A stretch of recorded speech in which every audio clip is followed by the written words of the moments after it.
તો વાત કરીએ આમોદની આમોદનગરમાં દશમના દિવસે 31 ગણપતિની પ્રતિમાઓના શ્રદ્ધાભાવે શોભાયાત્રા સાથે પ્રારંભ થયો, જ્યાં ડીજેના તાલ અને ગરબા ભજન સાથે ભક્તો ભક્તિમય આનંદમાં જોડાયા અને જયઘોષ સાથે વિઘ્નહર્તા ગણેશજીની ઉજવણીમાં ઉત્સાહભેર ભાગ લીધો હતો।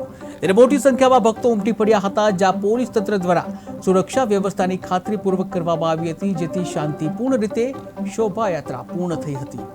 નમસ્કાર મિત્રો, કેટીવી ગુજરાતીમાં આપનું હાર્દિક સ્વાગત છે। આજ રોજ દશમના દિવસે આમોદનગરમાં ગણેશજીની વિશાળ શોભાયાત્રાનું આગમન થયું છે।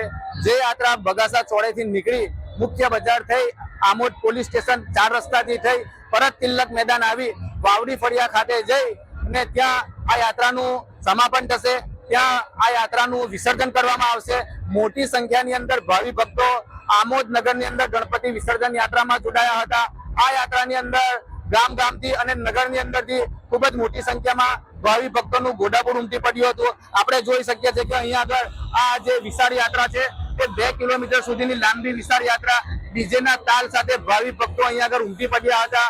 ગરબા, રાસ અને અનેક અહીંયા આગળ કહી શકાય છે કે જેની અંદર જે દરેક ગણપતિની મૂર્તિની પાછળ ડીજેનું ટેમ્પો હોય છે, ટ્રેક્ટર હોય છે, તેની પાછળ ભાવિ ભક્તોનું મેળામણ અહીંયા આગળ ડીજેના તાલ સાથે ઝૂમી ઉઠ્યું હતું। તેવાની અંદર અહીંયા આગળ આતિશબાજી સાથે અહીં તિલક મેદાન ખાતે શોભાયાત્રાનું ખૂબ જ સરસ આયોજન થયું છે।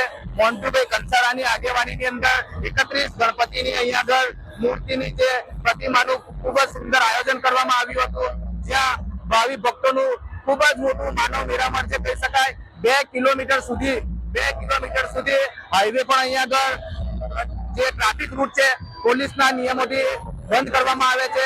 જેવામાં આપણે જોઈએ છે કે અહીંયા આગળ આતિશબાજી સાથે અહીંયા આગળ ગણપતિજીની વિશાળ યાત્રાની અહીંયા આગળ સ્વાગત કરવામાં આવી રહ્યું છે।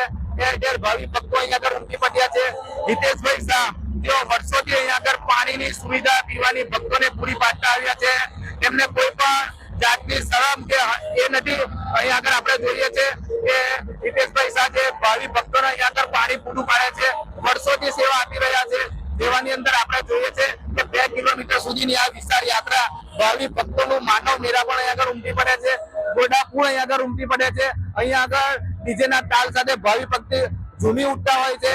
આ યાત્રાની અંદર દરેક ટ્રેક્ટરની ઉપર નાના બાળકો દ્વારા પ્રસાદ આપવામાં આવે છે। વધુમાં અહીંયા આગળ જે આયોજકો છે તેમની પણ ખૂબ જ સારી કામગીરી છે। દરેક ટ્રેક્ટરની પાછળ અહીંયા આગળ ખૂબ જ સારી રીતે ભાવિ ભક્તો અને તેમની પાછળ ખૂબ જ સારું આયોજન કરવામાં આવ્યું છે। આમોદની અંદર વિશાળ શોભાયાત્રાની અંદર ખૂબ જ મોટી સંખ્યાની અંદર અહીંયા આગળ ભક્તો જોડાયા હતા। નગરની અંદર આમોદ તાલુકા અને જંબુસર તાલુકાની અંદર દશમના દિવસે ખૂબ જ મોટી લાંબી યાત્રાનું અહીંયા આગળ શોભાયાત્રાનું આયોજન કરવામાં આવે છે, જેની અંદર ભક્તોનું માનવ મહિના પણ ઉમટી પડ્યું છે। જાવેદ મલિકનો રિપોર્ટ, કેટીવી ન્યૂઝ ગુજરાતી।